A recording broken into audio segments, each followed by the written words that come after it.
பெஹல்காமில் தாக்குதல் நடத்திய தீவிரவாதிகளை பாதுகாப்பு படையினர் இதுவரை 4 முறை நெருங்கியிருப்பதும் அடர்ந்த காடுகள் என்பதால் தீவிரவாதிகளை பிடிப்பதில் சிக்கல் ஏற்பட்டுள்ளதாகவும் தகவல் வெளியாகியிருக்கிறது. பெஹல்காமில் கடந்த 22ஆம் தேதி தீவிரவாதிகள் நடத்திய தாக்குதலில் 26 பேர் கொல்லப்பட்டனர். இந்த தாக்குதலில் பாகிஸ்தானைச் சேர்ந்த 2 பேர் உட்பட 4 தீவிரவாதிகள் ஈடுபட்டது கண்டுபிடிக்கப்பட்டது. அதைத் தொடர்ந்து ராணுவம், துணை ராணுவப் படை மற்றும் ஜம்மு காஷ்மீர் காவல்துறையினர் இணைந்து தீவிரவாதிகளை தேடும் பணியில் ஈடுபட்டுள்ளனர். இந்நிலையில் பாதுகாப்பு படையினர் தீவிரவாதிகளை 4 முறை நெருங்கியதும் அடர்ந்த காடுகளை பயன்படுத்தி தீவிரவாதிகள் தப்பி ஓடியிருப்பதும் தெரிய வந்துள்ளது.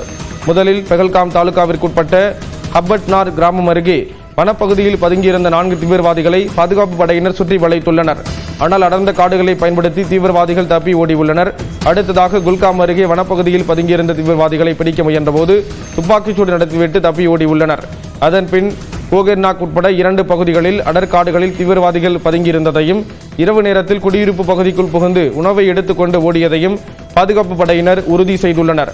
பெஹல்காமின் உயரமான பகுதிகளுடன் இணைக்கப்பட்டுள்ள கிஸ்வார் மலைத்தொடரில் தற்போது பனிப்பொழிவு குறைவாகவே உள்ளதால் தீவிரவாதிகள் இந்த மலைத்தொடரை பயன்படுத்தி இடம்பெயர்ந்து வருவதாகவும் தற்போது அவர்கள் தெற்கு காஷ்மீரில் இருக்கலாம் என்றும் பாதுகாப்பு படையினர் கூறியுள்ளனர். மேலும் பைசரன் புல்வெளியில் துப்பாக்கிச் சூட்டில் பாதிக்கப்பட்ட 2 செல்போன்களை தீவிரவாதிகள் எடுத்துச் சென்றுள்ள நிலையில் அதனை பயன்படுத்தி யாருடனாவது தொடர்பு கொள்கிறார்களா என்று ராணுவம் தீவிரமாக கண்காணித்து வருகிறது. இந்நிலையில் எல்லை கட்டுப்பாடு கோடு பகுதியில் நேற்றிரவு 4வது நாளாக பாகிஸ்தான் ராணுவம் அத்துமீறி தாக்குதல் நடத்தியுள்ளது.